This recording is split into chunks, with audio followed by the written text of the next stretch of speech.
Welcome back, guys, to another episode of Keep It Loki. I'm Hamish from Patchison, and today I'll be discussing episode 2 of Marvel's Loki, entitled The Variant. As before, guys, big spoilers, so if you haven't seen episode 2, you may want to go ahead and do that first. So in this episode, we get to see Loki out in the field for the first time, working with Mobius, trying to help find the variant. Of course, Loki's gonna Loki, and he tries to pull the wool over everyone's eyes, almost immediately, but Mobius isn't falling for it. Without a doubt, my favourite thing about this show is how Tom Hiddleston and Owen Wilson are just playing off each other. The characters have a really incredible dynamic together, both when they're bickering and when they actually get along.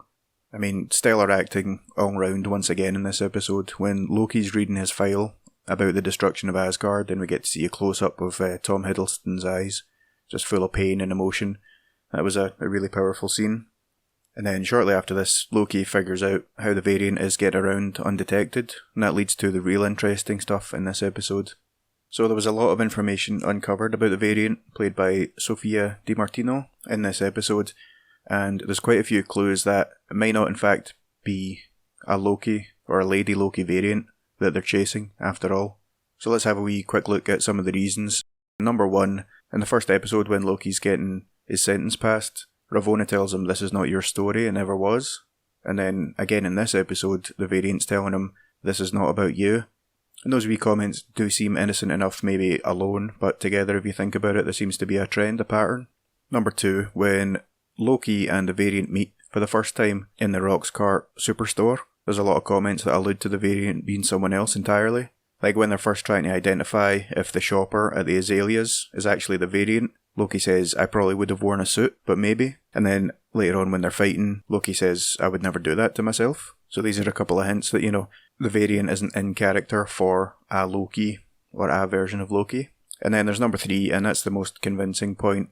Loki refers to the variant's possession technique of these people as enchanting and a cowardly move. And if you combine this, along with the fact that the variant is referred to in this episode as Sylvie, in the Castellana credits at the end, that points almost conclusively to the fact that the variant that they think is Lady Loki is actually the Marvel character Enchantress, whose Earth 616's version from the comics was, of course, named Sylvie Lushton.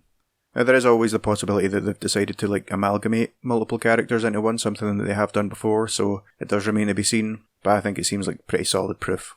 Now, the variant, however, isn't the only one who I think isn't who we are led to believe they are.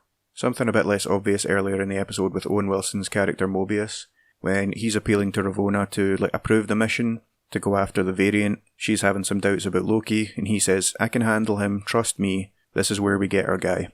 Now at first this seems totally innocuous, that's something that anyone would say when you're trying to convince somebody of something, but then when they're splitting up in the supermarket, he says to Loki, why is it the people you can't trust are always saying trust me?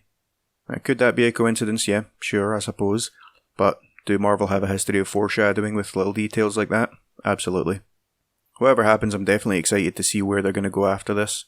A common criticism of WandaVision was that it was a bit slow to start off, but we're only on the second episode of Loki, and the variants managed to bomb the sacred timeline in a ton of famous Marvel locations like Vormir, Sakaar, Asgard, Titan, the list goes on. Oh no, that was a really fantastic episode, I really enjoyed that, I can't wait for the next one, and I hope you'll join me next time for more Keep It Loki.